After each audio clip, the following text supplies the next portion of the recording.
Hello, welcome back to Buckle Up. My name is Rob Wilson and this is the new VW Golf GTI Clubsport, and today I'm going to find out if it's any good.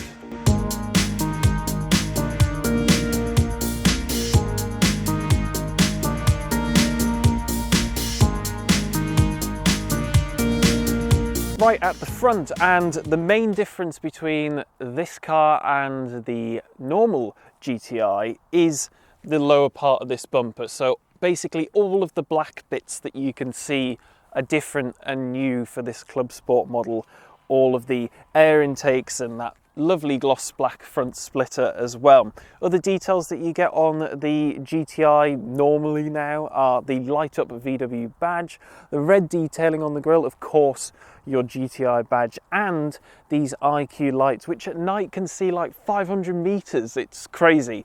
Anyway, let's go and have a look at the side, because here we can see the upgraded 19-inch alloy wheels. You've got GTI badging, you've got a subtle black skirt that goes along the bottom, and then at the back we've got a slightly bigger spoiler than on the normal GTI. You've still got the new IQ lights, GTI badging here in the middle, and this rear diffuser is also slightly different. And look at the size of those exhausts, they are meaty. Let's open up the boot though, because in here we have 374 litres of boot space, which is the same as the normal GTI, but actually 30 litres more than if you went for the R, because the R is all-wheel drive and therefore has to take up a bit of this boot space. So it's slightly more practical. It's still a Golf, so it's still massively flexible. You've got the boot floor that can move up and down, in and out, all around. You've got tie down points, you've got hooks for your shopping, you've got a 12-volt socket, and basically that's everything. So it can fit quite a lot of stuff in the back, but can I fit in those back seats? Well, I am pleased to report that I do indeed fit, because as I said, I am 6'2", 188 centimetres tall. I've got the driver's seat set up in my position, and my knees just about fit behind the front seat. And if I sit up straight, my head does just about touch, but I would be able to slouch if there are only two adults in the back.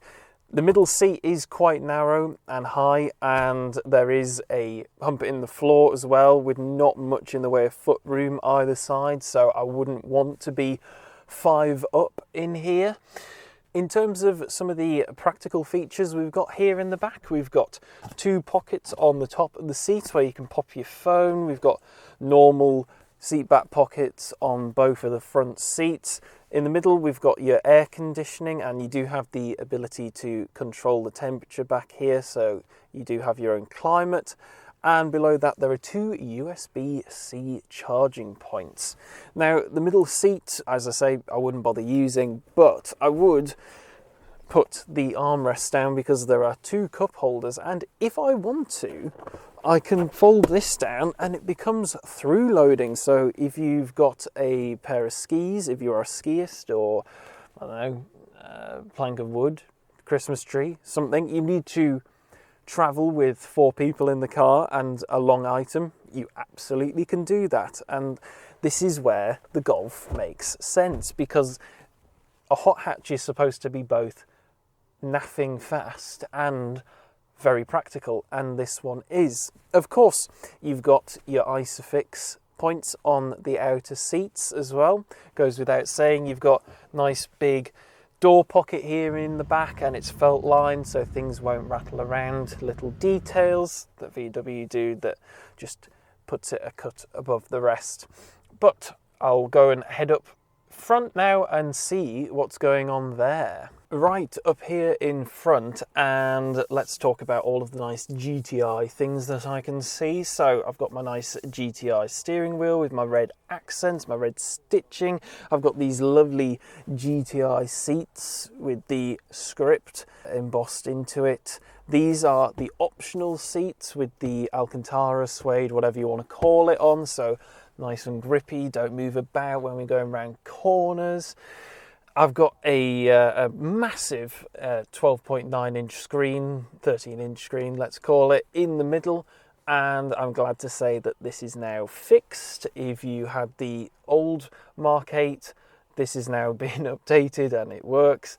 You have your Apple CarPlay, Android Auto, you've got illuminated switchgear here at the bottom now, which you never used to have, which is very annoying. You can use ChatGPT if you want to ask it to do things. And you've got a bar that's constantly along the bottom of the screen, which enables you to change the heated seat controls and climate controls without having to go into a sub-menu, which was very stupid. You've got a 10-inch screen in front of the driver as well. You can configure that to your heart's content. You've got shortcut haptic buttons down there. You've got 2 USB-Cs, a little tray that you can lift up and pop your phone in to wirelessly charge, and that has some cooling vents in it as well, so hopefully it does more than just make your phone very hot. Below that, you've got your gear selector nubbin thing, which I'm still not 100% convinced on. Start button, parking brake, all of that usual stuff. Few practical features, cup holders here in the center. You've got a 12-volt socket. You've got under your armrest a little bin. You've got door pockets, which are absolutely enormous and are still felt lined as well. So again, things won't rattle about. Glove box is a decent size and full width, which is really good. And then in terms of the materials, it's a big step up from when the Mark 8 first came out. You've got nice quality soft touch materials across the whole of the car until you sort of get further down, but the bits that you touch, spot on. I also like that you've now got proper buttons on the steering wheel rather than the haptic ones that I used to accidentally press with my thumb and turn on the heated steering wheel by accident. So that is a good thing as well. But that is enough chatting about this car inside and out. Let's just go and drive it. Right, okay, so out in the Golf GTI Clubsport. And, well, I guess let's start with the differences, because I have just been out in the new Golf R, and obviously the main difference between this and that is the power. So this has 300 PS, which is slightly down on the Golf R, but it is, of course, front-wheel drive only. There is no all-wheel drive security here. You are in a proper, old-school, traditional hot hatch.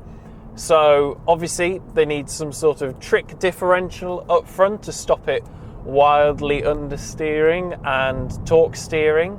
But it does mean that 0-60 is 5.6 seconds, which is fast enough in my book. I'm just going to try the torque steer.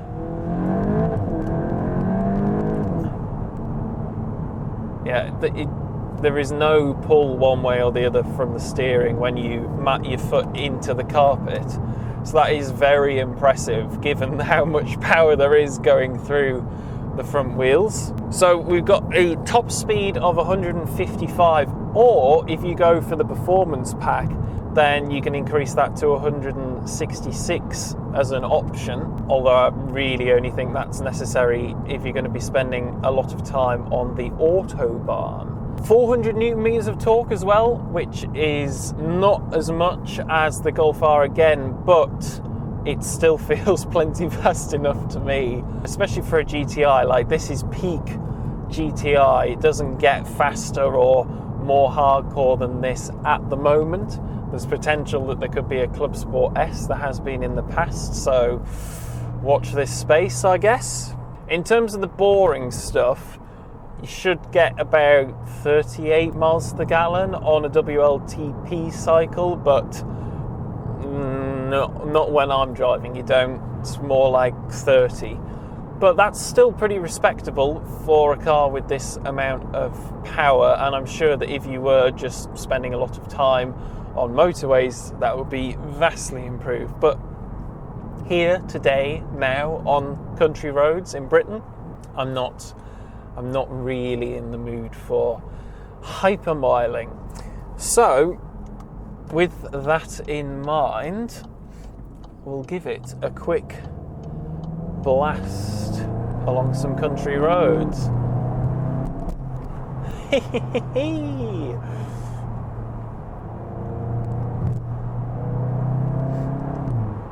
You get quite a lot of noise coming into the cabin. I'm not sure if that's piped, but I'll tell you the other thing as well is the damping is pretty much spot on for British B roads. It's letting me know what's happening without bottoming out. See here, I'm going to go over a cattle grid. Don't even feel it. And yes, it is bouncy, but it's not as bouncy or as harsh as a Civic Type R, for example, which again, that is front wheel drive. Obviously that comes with a manual. This is only available with a DSG now. There is no such thing as a manual in the performance Golfs, which is a shame for me personally, but I understand the reasoning behind it.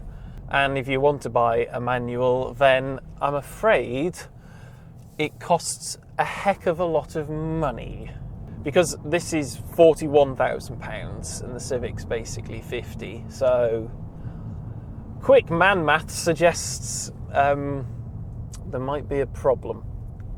The way a front wheel drive car can just stick with this is actually ridiculous. No, it's not as planted as the all-wheel drive are, but for a front wheel drive car, this is pretty special. Would I pick one over the Type R?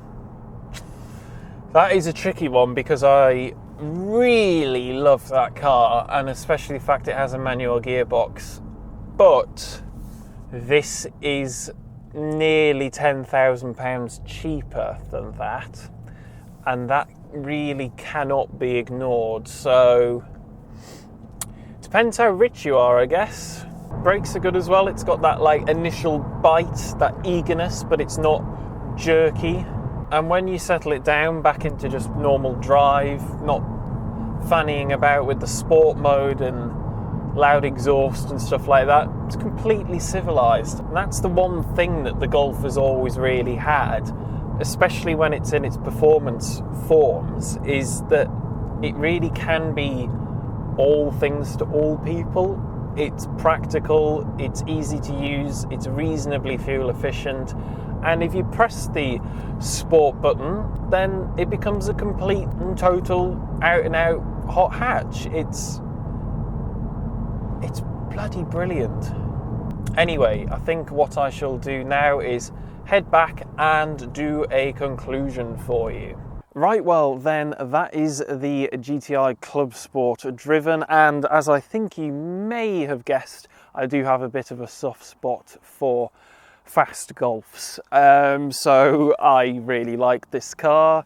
I like the fact that the infotainment system now works, and therefore that now makes it pretty much perfect, barring the fact I would like a manual if it were an option, but I understand that times have changed. So anyway, thank you very much for watching this video. If you've enjoyed it, please give it a like, comment down below and let me know your thoughts on the GTI Clubsport. But most importantly, please do subscribe and hit the notification bell so you never miss one of our uploads. If you want to support what we do, you can go down to the description and find ways to follow us on social media. You can buy some merch, or you can become a channel member and get exclusive behind the scenes videos.